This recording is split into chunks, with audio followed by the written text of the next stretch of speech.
what is a robots.txt file? So robots.txt is a standard used by websites to communicate with web crawlers and other web robots. Located at the root directory of a site, it tells which pages should not be crawled or indexed by search engines, ensuring the sensitivity or irrelevant pages remain private. तो robots.txt क्या करता है? So robots.txt ना एक file होती है, तो उसमें क्या होता है कि let's say there are some important pages on the website which we don't want Google crawlers to crawl or index.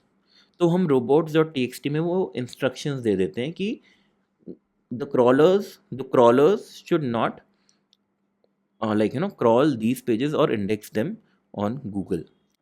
And sometimes what happens, there might be some irrelevant pages also, so there would be no point of indexing them on Google.